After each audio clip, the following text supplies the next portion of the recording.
சிவபதி, வேலு எல்லாருமே சேர்ந்து அந்த ஸ்கூலுக்கு போகிறாங்க. போனவுடனே இங்கே பாருமா, இந்த பள்ளியை நான் வாங்கியிருக்கேன், நீ தான் இது எல்லாமே பார்த்துக்கணும் அப்படின்னு சொல்கிறாரு.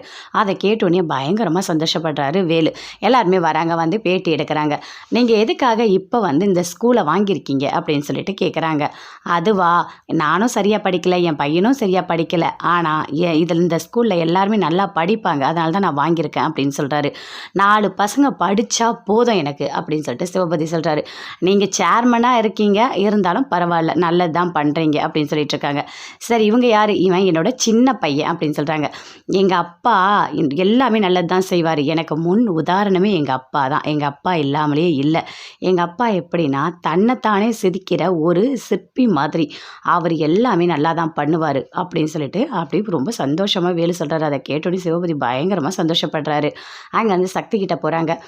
ஆமாங்க, இவர் வந்துட்டு இந்த ஸ்கூலை வாங்கியிருக்காருன்னா கண்டிப்பாக 4 பசங்க நல்லபடியாக படிக்கணுன்றதுக்காக மட்டும்தான், வேறு எந்த காரணமும் இல்லை அப்படின்னு சொல்கிறாங்க.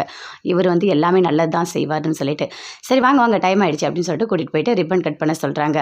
சிவபதி வந்துட்டு நீங்கள் வாங்க கட் பண்ணுங்க அப்படின்னு சொல்கிறாங்க. இல்லை இல்லை, நான் பண்ணலை, சக்தி நீ வாமா, வேலு நீ வா, 2 பேருமே வந்து கட் பண்ணுங்க அப்படின்னு சொல்கிறாரு.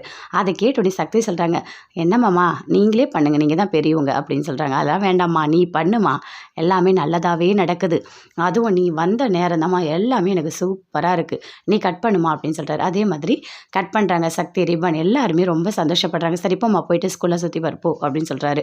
அதே மாதிரி போகிறாங்க. கிளாஸ் ரூமில் சொல்கிறாங்க, இவங்க தான் இந்த ஸ்கூலை வாங்கியிருக்காங்க, இவங்கக்கிட்ட ஒரு வாட்டி பேசுங்க அப்படின்னு சொல்லிட்டு டீச்சர் சொல்கிறாங்க. அதே மாதிரி போகிறாங்க. சக்தி எல்லாருக்கிட்டையுமே பேசுகிறாங்க. எல்லாரும் இன்ட்ரடியூஸ் பண்ணுங்க அப்படின்னு சொல்லிட்டு பேசிகிட்டு இருக்காங்க. வேலு அப்படியே ஒளிஞ்சு நின்று பார்த்துட்ருக்காரு.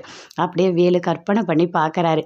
அப்படியே ஸ்கூல் போகிற மாதிரி, சக்தி கிளாஸ் எடுக்கிற மாதிரி, பெஞ்ச் மேலே ஏறி நிற்கிற மாதிரி, அப்படியே உங்களை எனக்கு ரொம்ப பிடிச்சிருக்கு, ரொம்ப அழகாக இருக்கீங்க அப்படின்னு சொல்லிட்டு வேலு சக்தி கிட்ட சொல்கிற மாதிரி